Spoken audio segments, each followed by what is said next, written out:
Not every woman who has a perinatal mood and anxiety disorder experiences the symptoms immediately after giving birth. Some symptoms begin up to a year to 18 months after delivery, particularly during times of hormonal changes. Other women may have ongoing symptoms that go undiagnosed or untreated and carry into subsequent pregnancies. Today, we're discussing common symptoms of delayed postpartum depression, the undertreated and often ignored symptoms that may carry into subsequent pregnancies.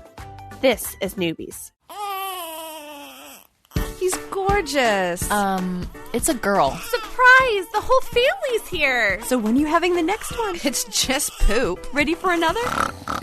Wow, you look really tired. Ready to go back to work? Yellow poop? Seriously? Did you sterilize this? Sex? Now? You've got to be joking. You should sleep when the baby sleeps. She doesn't look anything like you. I thought you already had your baby. I did. Babies don't come with instructions, so there's Newbies, helping new moms and new babies through the first year. Welcome to Newbies. Newbies is your online, on-the-go support group guiding new mothers through their baby's first year. I'm your host, Kristen Stratton, certified birth doula, postpartum doula, and owner of In-Due Season Doula Services. If you haven't already, be sure to visit our website at newmommymedia.com and subscribe to our weekly newsletter. You can also subscribe to our show through iTunes, so you'll automatically get new episodes when they're released. Sunny's here to tell us about other ways you can participate in our new show. Okay, so a great way for you guys to get involved, and it really helps us out as well, is by leaving us a review on iTunes. It is absolutely huge. A huge portion of our audience actually finds us through iTunes.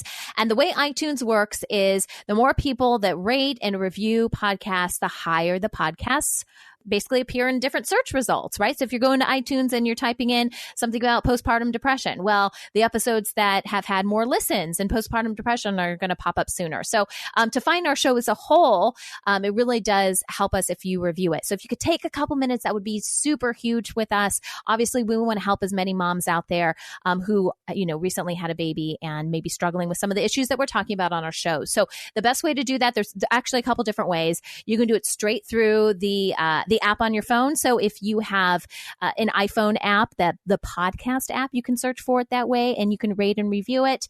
If you have iTunes on your computer, an easy way to do it is to search for Newbies, and then right under the logo for our show, you can rate and review. So you just click a couple quick buttons and type out a review, and we would love to know what you think of the show. So if you could take a couple minutes to do that, it would be really awesome, and it would help other parents find our show. So that's a great way to get involved. All right, let's meet our panelists. Hi, my name's Beth Warren. I'm a psychotherapist in private practice here in San Diego in the UTC area. I specialize in reproductive psychiatry and women's health, which is perinatal mood disorders, infertility, pregnancy loss, adoption, and surrogacy. And I sure love helping couples embrace their new parenting roles, become their most solid selves throughout this tremendous life transition. And I feel very grateful to be working in this field. I'm also on the board of directors for the Postpartum Health Alliance, which is a great nonprofit organization that we're going to talk about later when we get to resources. Hi, my name is Michelle Clucky, and I'm super excited to be here. I am currently a mom to my daughter, Charlotte, who is 2, and I'm currently pregnant, due hopefully right after this show. Immediately after. Immediately after. Or if I hop off, it's because I'm going into labor with our little boy, and his name will be Beckett. And I also consult part-time with the San Diego Postpartum Health Alliance. Nina? Hi, I'm Nina. I'm 33 years old from North Carolina. I have a 4.5-year-old redheaded boy, and I work for Early Intervention Services for North Carolina, helping families and their children from birth to age 3. I love that you're in the redheaded child club because I have 2 out of 3 that are redheads. So I love it. To stick together, those feisty redheads. Absolutely. I tried to dye my hair that color for first year. It didn't work. Yeah, no, it doesn't. It's like you can't replicate that color. It's impossible. It is. All right. Well, thank you so much for joining us. It's great to have you guys on the show.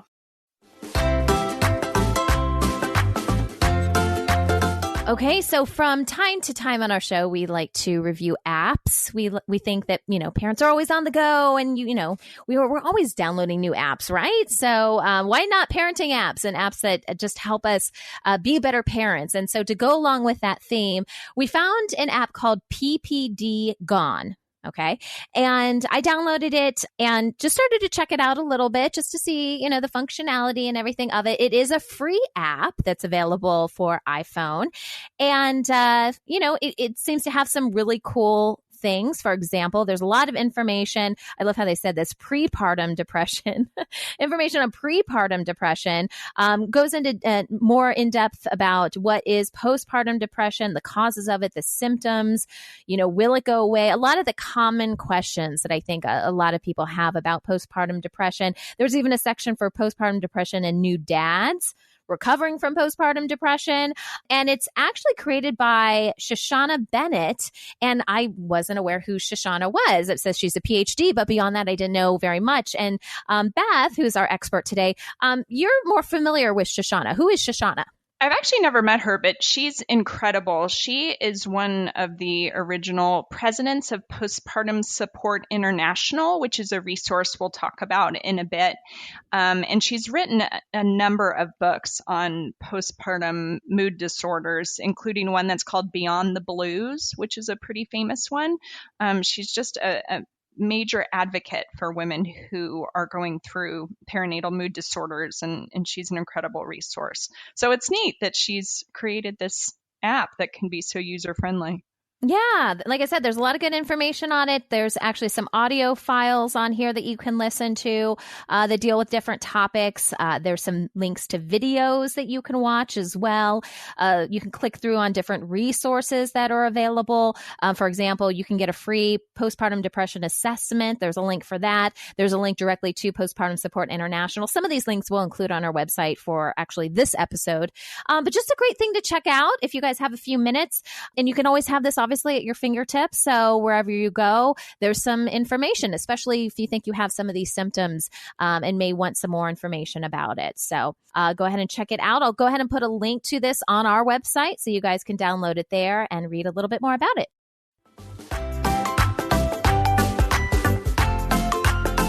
Newbies is proud to partner with the Postpartum Health Alliance for a new series focusing on delayed postpartum depression. Today, we'll provide an overview on this disorder. Our expert is Beth Warren, licensed clinical social worker and psychotherapist with the Postpartum Health Alliance. Thank you so much for joining us, Beth, and welcome to the show. Thanks for having me. I'm so glad to be here to talk about such an important topic. Let's review for our listeners. What is a perinatal mood and anxiety disorder, or PMAD? So a perinatal mood and anxiety disorder is different than another mood disorder, such as regular generalized anxiety disorder or major depressive disorder. A perinatal mood and anxiety disorder is exactly what it sounds like. It either originates during the pregnancy period for a woman or during the postpartum period for a woman. So there's several different types that fall under this overall category of a PMAD, and that includes postpartum depression, which is the more commonly known postpartum mood disorder, typically incorporates symptoms of sadness, irritability, insomnia, anhedonia, which means the things that typically make you happy no longer are doing so, a lack of motivation, that there could be a potential impact of delayed bonding with the baby, etc. There's also postpartum anxiety, which is typically presented like a woman who has racing thoughts that are much more intense than her baseline, worrying constantly.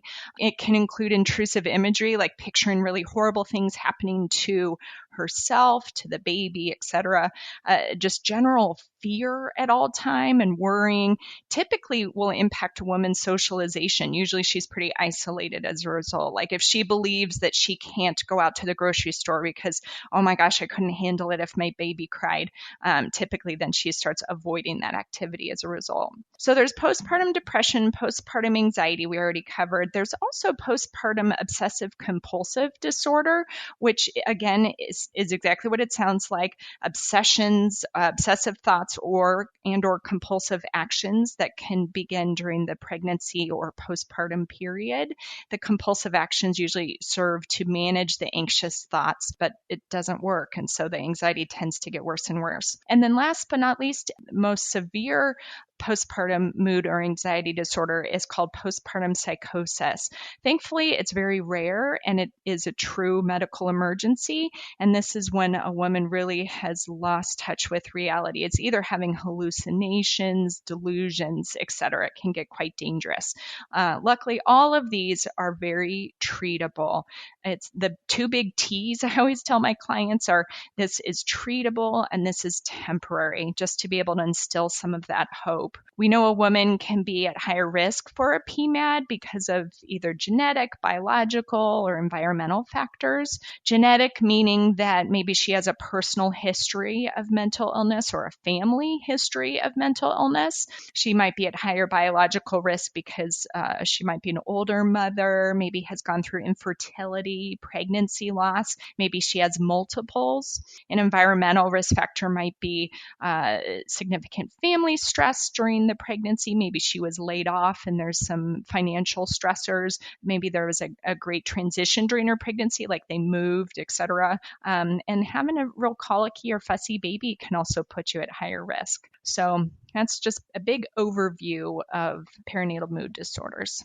How is delayed postpartum depression different from other postpartum mood disorders? So it's a great question because typically we see the onset of postpartum mood disorders either during the pregnancy period or right around after that first month after birth. So the interesting thing to know, though, and this is why I'm so glad we're doing this podcast today, is postpartum mood disorders can actually occur anytime in the first year and a half after delivery, and often will occur during times of great hormonal change. So a time of great hormonal change is, of course, pregnancy, and it is, of course, delivery. But several other big hormonal transitional times are when a woman gets her first period after delivering the baby, when she starts birth control again, and when she weans breastfeeding. So all three of those are significant hormonal transitions that occur. As you know, I mean, let's say a woman breastfeeds for 2 years.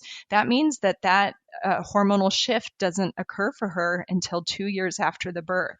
And what are some common reasons that women don't seek treatment right away?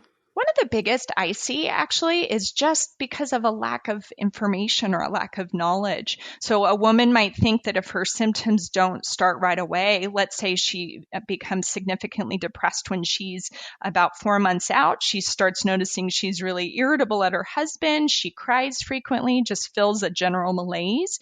She may not identify it as a postpartum mood disorder because she may not know that the symptoms don't need to occur right after birth.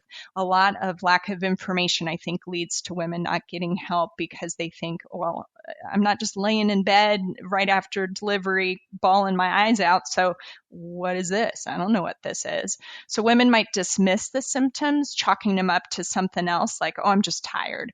Or they may not get treatment as a result of kind of dismissing and minimizing these symptoms. Another big one is shame. Shame often plays a large role, particularly if this is quite a big change in her personality or baseline. A woman might feel really guilty with the irritability towards her baby or spouse, or maybe she doesn't feel really comfortable talking to her friends about her sadness when her friends are all talking about how amazing this time is for them. And I was going to add to what you said, Beth, because, you know, there's also this culture of supermom, and it's so easy to feel guilty for not being able to just jump right back into things. Or if you do, and then you start, like you said, you start feeling that way, it's immediately like, what's wrong with me? As opposed to, why can't I just go to my workout group? And why can't I go to MOPS? And why can't I do all this? And that, you know, this go culture that we have. I agree. And I think as women, we tend to perpetuate that perfect motherhood myth. Yes. And social media just elevates that even more, right? Like nobody puts a picture of themselves at 2 a.m. bawling because their baby can't go to bed and has barfed everywhere and they're exhausted. No one posts that picture. No, they post a picture of them and back in their skinny jeans and with a filter. Which really, like, I just threw out the skinny jeans. Good girl. Yeah. And to our parents, did any of you experience delayed postpartum depression, and when did your symptoms begin? Let's start with Michelle.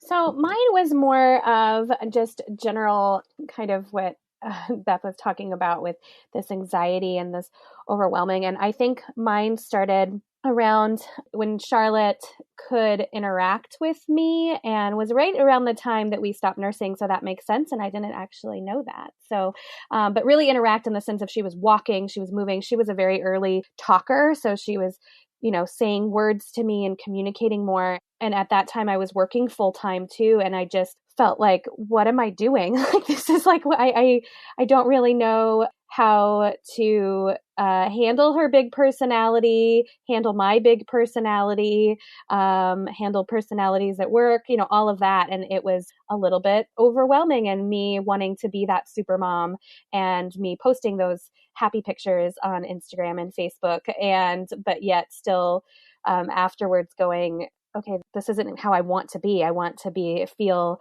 a little bit more grounded. And what about you, Nina? I think Noah was about 5 months old right after I stopped breastfeeding. And I typically have a very outgoing personality, really bubbly. And that kind of seemed to work against me, because if I wasn't smiling, people were asking what was wrong. And I sure didn't want to tell them that I was crying in my car on the way to work and on the way home, because I didn't know what to do in either place. I didn't really know who I was anymore, or how I was supposed to act in either place. So that was really hard. And I think it was so different than just like you said, than anything I've ever dealt with. I never had anxiety before, but I had horrible postpartum anxiety, and I would worry about the silliest things that I had said or thought about saying, even things that didn't have to do with Noah, just in general. And I didn't want anyone to know. I put all the really happy, adorable pictures on Facebook. And when I finally, 2 years later, came out and said, like, it seems like it was a big deal to come out, and it shouldn't be, but it was, and said that I had postpartum depression, people were like, oh, but you always seem so happy. And so it was difficult for me to do that. But once I did,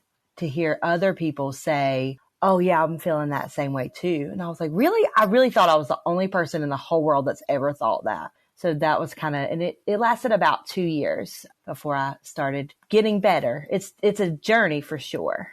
Yeah, it kind of feels like your own private hell, because, you're sitting here and you're, like you said, you think I'm the only person that's ever felt this way, who's ever going to feel this way. And if people knew what I'm thinking and feeling, they'd think I was a horrible mother or a horrible person. How dare you not be feeling all these, euphoria and joy and having endless amounts of energy. And it's really hard to just reconcile the fact that you are going through something, and that it's worth investigating and it's worth seeking help for if you need it. Absolutely. When I first finally went to get help, I went kicking and screaming to get help. The counselor told me that it wasn't postpartum depression, that it couldn't be that, because it was too late. So that was really hard, because I thought, oh no, there really is something wrong with me. Luckily, I did find that counselor ended up moving, and I found another one who I still see her.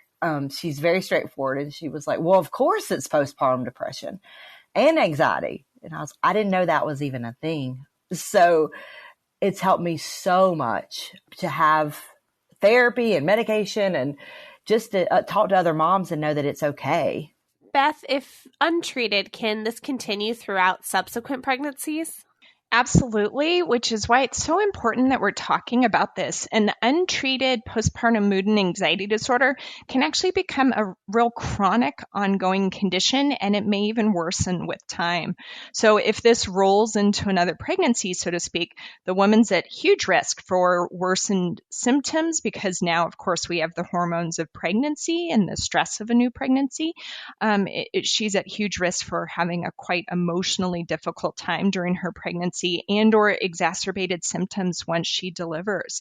And of course, your second pregnancy, now you're also taking care of your first child as well as yourself during your pregnancy. And if you are also struggling with a mood disorder during that period of time, it's a lot to juggle. It's a lot piled on. And what can happen if the PMAD is undiagnosed or untreated, even if there is not another pregnancy? So it's just like before, it can really continue into a chronic condition, and it can actually, symptoms can even worsen over time. I frequently see women in my practice who are coming to treatment for the first time years after having a baby. And it's that the symptoms never resolved and the realization started to occur for this woman that, okay, this is more than just me being tired, or this is more than just me adjusting to being a new mother. There's clearly something going on at this point that's more severe and significant. So absolutely, there's a risk if a woman does not get treatment, just that it can worsen and continue. And to our parents, did any of you experience a perinatal mood disorder during your subsequent pregnancies? So as I mentioned before, I'm very pregnant right now. And I think at the beginning and even throughout the pregnancy, the reoccurring feeling and needing to kind of work through, how am I going to do if I couldn't do it completely right with one, how am I going to be able to do it right with two?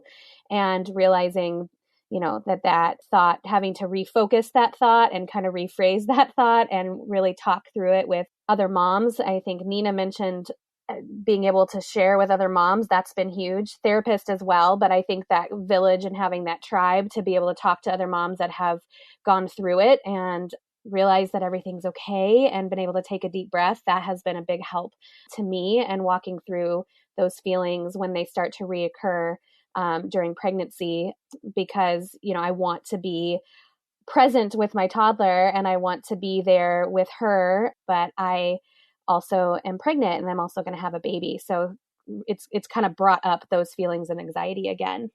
Noah's 4.5, and that is a question we get all the time: is when are you going to have another one? When are you going to have another one? And my husband and I have struggled with it a lot because we really want more children, but it's very scary after what we went through. And so it's encouraging, Michelle, to hear your story and to hear you talking about reframing your thoughts. And this is just such a journey, I think, and we're learning something new every day. So it's definitely a concern for sure in future pregnancies.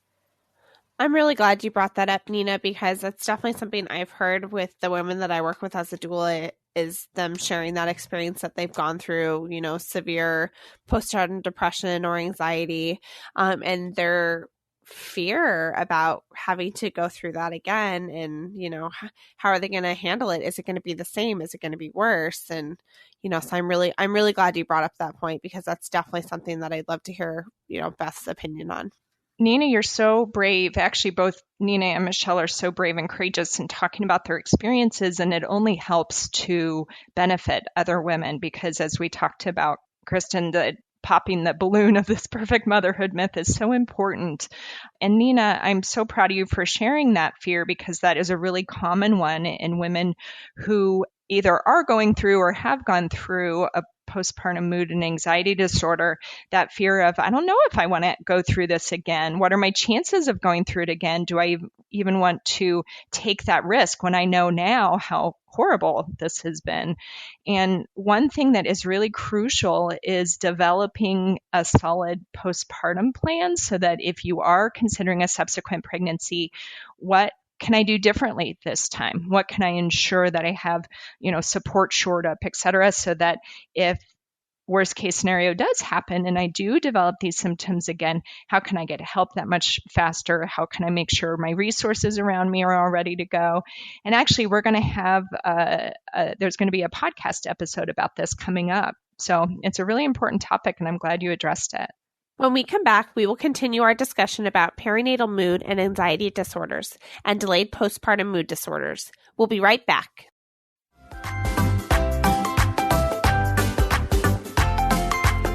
Welcome back to the show. We're talking with psychotherapist Beth Warren about perinatal mood and anxiety disorders and delayed postpartum depression. Beth, how might a woman learn if she has PMAD or if she is just tired or stressed, and what kind of resources are available to her? Great question. And this is so important. Once a woman has identified for themselves something's different, how might she know whether or not this is something that's actually diagnosable or she's just pooped and stressed?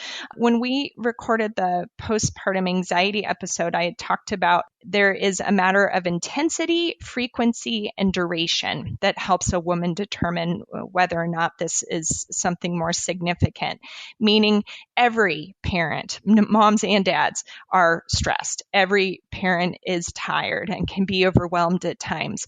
But if it persists, if the duration is longer than you would expect for yourself, or if your emotions are more intense than typical, like for example, every new parent worries about their baby, but is it worrying to the degree that you are not going outside? Is it worrying to the degree that you're even avoiding any sort of child care, taking care of your baby, etc. So those kind of key questions, intensity, frequency, and duration, can be really helpful. And going to seek a professional opinion is also vital. So a couple different areas that a woman can do that. I'd recommend talking to your OB, to your midwife, to your doula. Now, the caveat being that some midwives, doulas, OBs are wonderful in recognizing postpartum mood and anxiety disorders, and some are not. And so if you go, let's say, to your OB and are saying, man, I'm crying all the time, I just can't get a grip, I'm not taking good care of myself, and your OB dismisses or tries to minimize and say like, oh, you're just a new mom, maybe it's important to go to someone else. There are therapists that specialize in this field, like myself, and like Nina's experience, I'm so sorry that she went through that by the time she actually went and sought help, she went to someone who unfortunately does not sound like had that experience or the knowledge about a postpartum mood disorder, and told her she actually didn't have that, told her, kind of minimized her symptoms.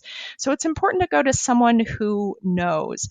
And so some resources to be able to find a provider who specializes in this are, I'll give you two. One is called the Postpartum Health Alliance that we've talked about. Michelle and I both are on the board of this organization, and it's a nonprofit organization dedicated to raising awareness about these disorders and also providing support and treatment referrals. So if you're in the Southern California area, you can go on, and actually anyone can go on, around the nation, and take an Edinburgh postnatal depression scale, just a quickie 10-question questionnaire, and also find links to local support groups as well as providers who specialize. If you're not in the Southern California area, the Postpartum Support International website is postpartum.net. I forget if I mentioned Postpartum Health Alliance is postpartumhealthalliance.org. Postpartum Support International, exactly what it sounds like, finding treatment providers in whatever area you're in. And they also have links to online support groups on that website, which is really cool. And to our parents, what did you do to find answers and get support? So the way I got support is by really attending every breastfeeding support group that I could find. I was a breastfeeding support group junkie, and because that was just my way of connecting with other moms. And then once I went there, I realized, oh, there's other support groups, and there's other playdate groups, and there's other ways that I can get involved. And I really just tried to surround myself with as many mom friends that had children the same age as mine, so that I could talk to them about what I was feeling, and that I could get support, and that we could kind of normalize the anxiety that we were feeling and the frustrations that we were feeling. And it's really been incredible. And I'm just now surrounded by what I call my mama tribe that really can help be that resource to me and say, well, we can say to each other, I think that this is beyond what we can really help you with. So here's some resources for you. And when we're not strong enough to do it ourselves, we're there for each other to help one another. Thank you so much, Beth, and our wonderful panelists for joining us today in our discussion about perinatal mood and anxiety disorders and delayed postpartum depression. And for our Newbies Club members, our conversation will continue after the end of this show, as Beth will share how family members can help identify and support a woman experiencing a delayed postpartum mood disorder. For more information about the Newbies Club, please visit our website at newmommymedia.com. All right. So before we wrap up our episode, I'd like to leave on a kind of a happy note and at least, get us laughing a little bit. And so we all know, all of us that have had babies know that the underwear that they give you, like at the hospital, that beautiful netted underwear. Okay, those are actually comfy. They are. I guess I'm actually looking forward to that. I have them packed in my hospital bag. What are you talking about, Sunny? Hilarious. Okay, so Rebecca sent this in to us, and Rebecca has a kind of a funny story having to do with netted underwear. So Rebecca writes, for some reason, I forgot what the netted underwear were for. I quickly assumed that they were to use as a barrier between the ice pack and my sore, quote unquote, Lulu. I guess that's what she calls her, Lulu. So right after I got everything in place down there, the guy, some hospital courtesy cart guy that takes you in a cart from your room or downstairs to where you leave, came in with a big cart in my labor and delivery room to take me to recovery. I had to scoot off the bed and my gown was opening in the back. I was walking and holding the ice pack in place with my hands since I didn't have the netted underwear on. I was trying to keep my gown closed so he couldn't see my behind. Then I had to get out of the cart the same way, protecting all my private parts. She says, I kept thinking, why are they sending some stranger up here when they know I may be exposed? Now I think how much nicer it would have been and a short ride it would have been had I known that I was supposed to be wearing my underwear. So Rebecca, yep, that's what those beautiful underwear are for, to keep kind of everything in place, whatever you want to. I know I had like pads and stuff shoved in there and all that kind of stuff. So if an ice pack was something you needed, I know some women prefer heat or need heat as opposed to ice, but yeah, it sounds like everybody on this call is a fan of the netted underwear. I don't know if I share that sentiment, ladies, really. Well, my doula has also told me they can be a great nursing top as well. She's has some trick that you can do some cuts to them and then put them on. And then, so yeah, I don't know, but that's another resource. That's awesome. You're going to need to share that. I will take pictures and send. I'm just kidding. Oh my gosh, please take pictures. That's hilarious. That is awesome. All right. Well, Rebecca, thanks so much for sending this in. We do appreciate it when you guys respond to our segments, and it's a lot of fun here on the show. So if you have a funny baby oops you would like to share with us, please, you can either email us through the website at newmommymedia.com. Just click on the contact link, or you can leave us a voicemail, and that can be done through the website too. Just click on that send voicemail button on the side. It's a gray little banner, and you can send it straight through your computer. That wraps up our show for today. We appreciate you listening to Newbies. Don't forget to check out our sister show, Preggy Pals for expecting parents, Parent Savers for moms and dads with toddlers, the Boob Group for moms who provide breast milk for their babies, and Twin Talks for parents of multiples. Thanks for listening to Newbies, your go-to source for new moms and new babies. This has been a New Mommy Media production. The information and material contained in this episode are presented for educational purposes only. Statements and opinions expressed in this episode are not necessarily those of New Mommy Media and should not be considered facts. While such information and materials are believed to be accurate, it is not intended to replace or substitute for professional medical advice or care, and should not be used for diagnosing or treating healthcare problem or disease or prescribing any medication. If you have questions or concerns regarding your physical or mental health or the health of your baby, please seek assistance from a qualified healthcare provider. How would you like to have your own show on the New Mommy Media Network? We're expanding our lineup and looking for great content. If you're a business or organization interested in learning more about our co-branded podcasts, visit our website at newmommymedia.com.